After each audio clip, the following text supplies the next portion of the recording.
America में 2024 में हुए राष्ट्रपति चुनाव में डोनाल्ड ट्रंप ने दूसरे कार्यकाल के लिए ऐतिहासिक जीत दर्ज की। 78 साल के ट्रंप अमेरिका के सबसे उम्रदराज राष्ट्रपति बन गए।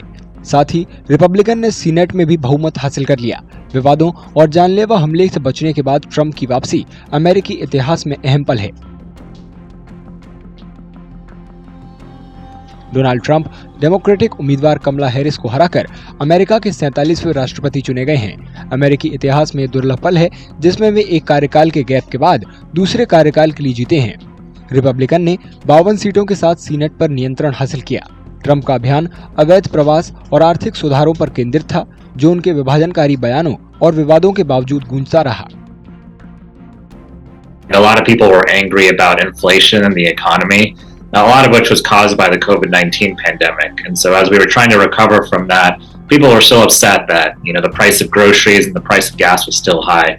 I know that's what I was hearing when I was in the state legislature. I did a lot of work to try to address rising costs, including toll costs and prescription drug costs. And there's still a lot more work to do. And so I hope to work with the Trump administration to do that. But in the end, it was a very difficult environment to run in. And I think Donald Trump took advantage of that. बेरोजगारी और महंगाई पर ध्यान केंद्रित करने वाले Trump के चुनावी अभियान ने युवा मतदाताओं और अश्वेत समुदाय को प्रभावित किया, क्योंकि रिपब्लिकन नेता ने अश्वेत और युवा मतदाताओं के समर्थन में काफी इजाफा देखा। युवा अश्वेत पुरुषों में ट्रंप की हिस्सेदारी लगभग दोगुनी हो गई, जिससे उन्हें बढ़त हासिल करने में मदद मिली।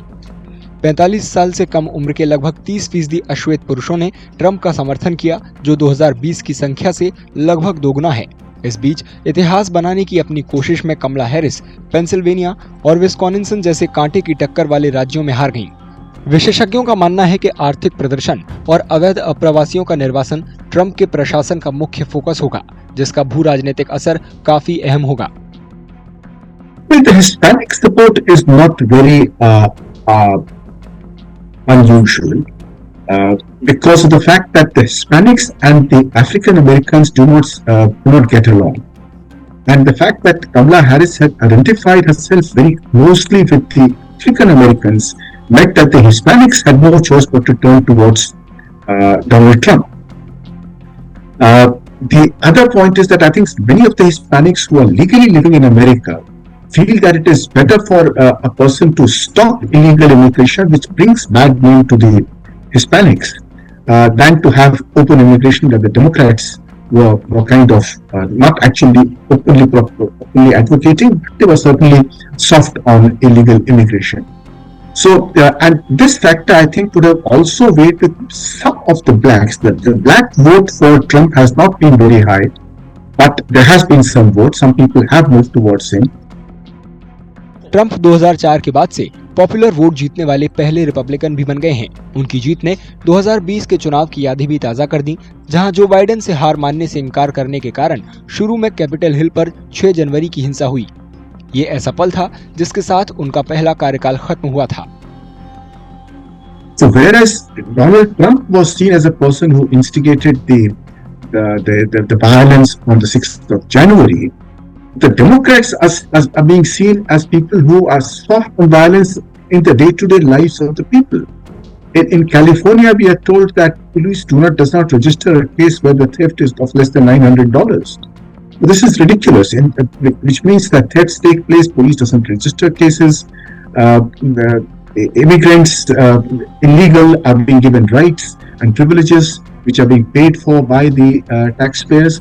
All this did not go down well with the voters. So they felt that while Trump had his flaws, they were far less serious than the ones that the Democrats represented. And somehow Kamala Harris was seen as embodying all the weaknesses of the Democratic Party.